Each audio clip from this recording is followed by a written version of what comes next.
갑자기 누가 DSR이 뭐야? 물어보면 딱 떠오르는 건 있지만 남에게 설명하기는 좀 어렵지 않으세요? 오늘은 부동산 투자 필수 용어 LTV, DTI, DSR을 재밌고 쉽게 정리 한번 해볼게요. 부동산 투자, 대출 모르고는 시작조차 어렵습니다. 영상 끝까지 보시면 누구나 똑똑한 투자자가 될 겁니다. 자, 시작할게요. 왜 대출이 중요한가? 여러분, 요즘 아파트 가격을 보면 이 월급으로는 구매가 불가능한 가격대를 형성하고 있어요. 경기도 상급지 25평 아파트 기준으로 봐도 9억이 넘는 대단지들이 많아졌습니다. 서울에서 월급 6천만 원을 받는 사람들이 실수령액은 한 달에 한 400만 원 정도 되실 거예요. 그 중에 한 50%, 한 달에 200만 원씩만 모은다 쳐도 9억짜리 아파트를 사려면 무려 37년, 37.5년이 걸립니다. 37년. 내가 은퇴하고도 못 사요. 그러면 어떻게 해야 될까요? 현금 자본에 추가 대출을 이용해서 사는 겁니다. 왜냐, 부동산은 실물 자산이기 때문에 웬만해서는 가격이 안 내려갑니다. 전쟁이 일어나도 땅은 폭격을 맞아도 그 자리에 있잖아요. 그래서 은행도 아파트는 안전자산으로 보고 돈을 잘 빌려줍니다. 그러나 은행이 무조건 빌려주진 않아요. 돈을 빌려줄 때는 규제의 기준을 따르는데 이게 바로 LTV, DTI, DSR입니다. 오늘은 이 세 가지 규제를 한번 설명해 보겠습니다.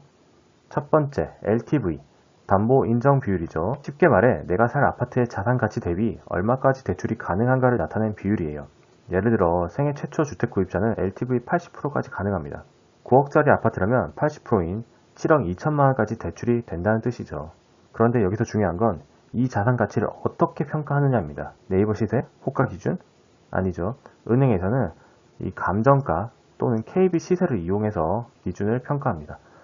이 기준에 따라 내가 받을 수 있는 대출 금액이 결정되는 겁니다. 무주택자, 생애 최초, 다주택자에 따라 LTV가 다르니까 반드시 체크하셔야 됩니다. 두 번째, DTI, 총 부채 상환 비율입니다.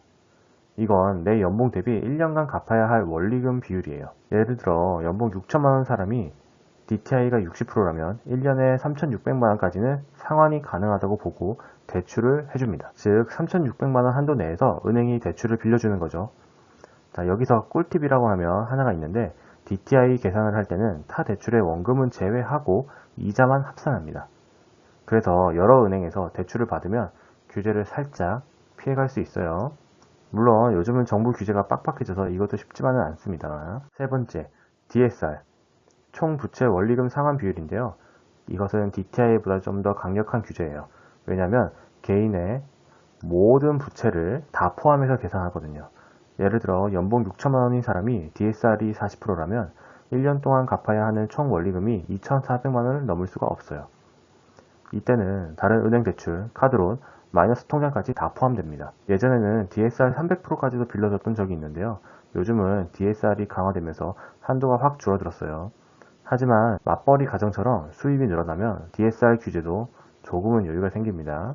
그럼 은행은 왜 이렇게 규제를 만들었을까요? 사실 은행은 돈을 더 빌려주는 게 이득입니다. 하지만 이 규제는 정부가 결정합니다. 특히 지금 정부는 아파트 가격 폭등을 막아야 하는 숙제를 안고 있습니다. 왜냐, 이전 정부의 아파트 가격 폭등에 대한 반발로 정권이 교체되었기 때문이죠.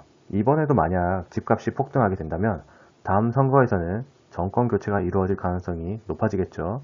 하지만 여러분, 서울과 경기도 핵심 지역과 지방 소도시의 부동산 양극화는 어쩔 수 없어 보입니다. 서울, 경기 주요 지역은 계속 오를 가능성이 크고 지방은 상대적으로 정체될 거예요. 서울, 경기도 주요 지역의 기준점은 강남역까지의 전철 노선 기준 1시간 이내를 보시면 됩니다. 오늘은 LTV, DTI, DSR을 정리해봤습니다. 이 세 가지를 잘 알아야 아파트 투자 시 내 대출 한도와 조건을 정확히 이해할 수 있습니다. 부동산은 쉽지 않지만 제대로 공부만 한다면 누구나 가능성이 열려있는 시장입니다. 앞으로도 정확한 부동산 인사이트와 좋은 매물 추천으로 돌아오겠습니다. 구독과 좋아요 부탁드립니다. 건수의 하우스팩트였습니다. 감사합니다.